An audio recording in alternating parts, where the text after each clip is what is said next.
Iran has been holding these military exercises, as we say, for the past 10 days and threatening to close a key oil route. Does it only have itself to blame, though, for latest sanctions? Not at all. I mean, even if you look at what the U.S. presidential candidate Ron Paul has been saying, he says that the sanctions on the Iranian central bank by the American government is effectively an act of war. So it is really the Americans that are being provocative. They are trying to make ordinary Iranians suffer. At the same time, you see senior American officials and politicians constantly calling for the assassination of Iranian scientists, of Iranian military commanders, of politicians, and the constant threat of attacking and bombing the country. So really the problem lies with the United States. The maneuvers in the Persian Gulf are basically to show the United States that Iran is strong and can protect itself, and it is basically the only way in which to force the United States to recognize that certain lines just simply shouldn't be crossed. Okay, we see these maneuvers, but practically speaking, does Iran actually have the ability to carry out any threat of closing the Strait of Hormuz?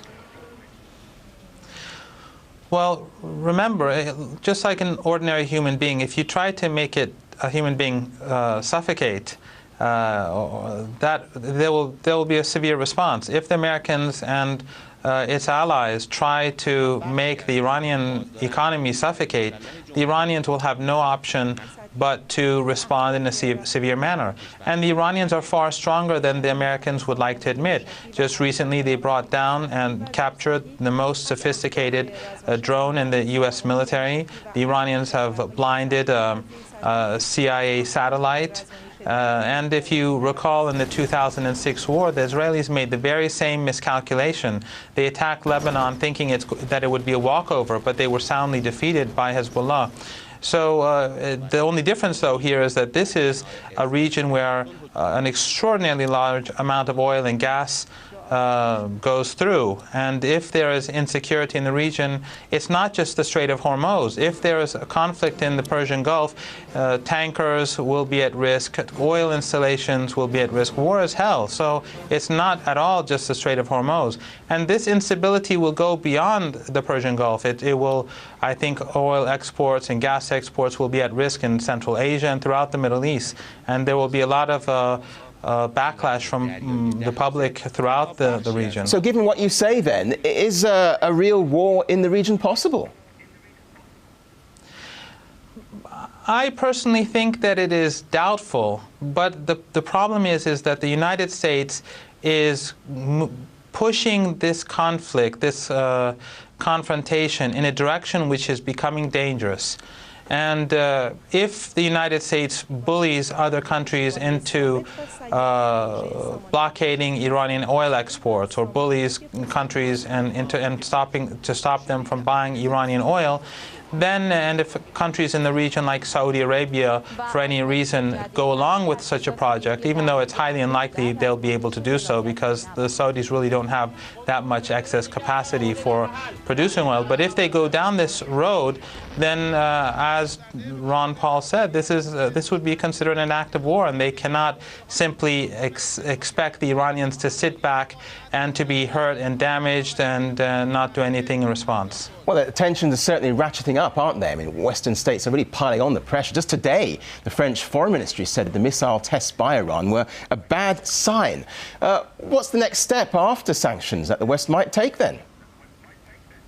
Well, it is extraordinary that the French would say this, yet they're completely silent when the Americans constantly actually threaten Iran with bombing the country. They're silent when Western governments try to sanction the Iranian central bank. That means what the Americans and the Europeans are basically trying to do is to prevent ordinary Iranians from living an ordinary lifestyle, from living like ordinary human beings. They want people in Iran to suffer. That's what they did in Gaza, and that's what they're doing in Syria too. That's what the sanctions in Syria are all about. It's interesting, just recently, just a couple of days ago, the Qataris, they had funded polls in Syria, which just came out, and they show that the majority of Syrians actually support the current president. And this is a biased Qatari-funded poll.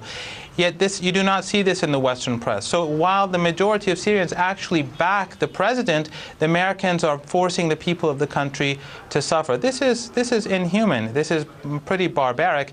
And the Europeans and the Americans, they allow themselves to punish ordinary people, yet they when other countries respond, they get angry. Okay, we understand the point there. But sticking to Iran, though, I mean, these sanctions isolate Iran and have a negative effect on its economy and, as you say, maybe on its people as well. But will Iran get to a point where it thinks it has nothing to lose and become even more audacious? Well, first of all, despite American and European attempts to hurt the Iranians, the Iranian economy is actually growing. If you look at recent IMF reports, the Iranian economy is growing faster than European economies and the American economy. So far the sanctions have not had the effect that the Americans wanted them to. The Iranians want stability, and the Iranians want reason to prevail. The problem is that the United States is behaving in an irrational manner by constantly threatening the country. If the United States behaves in a more humane manner, if it becomes more reasonable, and for example, the Russian proposal to the step-for-step proposal to resolve the nuclear issue, if the Americans actually see that as a way out, then I think there is a solution. But the problem is that in the eyes of many Iranians, the Americans really do not want the nuclear issue to be resolved because they simply do not recognize Iran as an independent state, because Iran opposes American hegemony. Okay, we'll leave it there for now. Well, that was Saeed Mohammed Marandi from the University of Tehran joining us there. Thank you.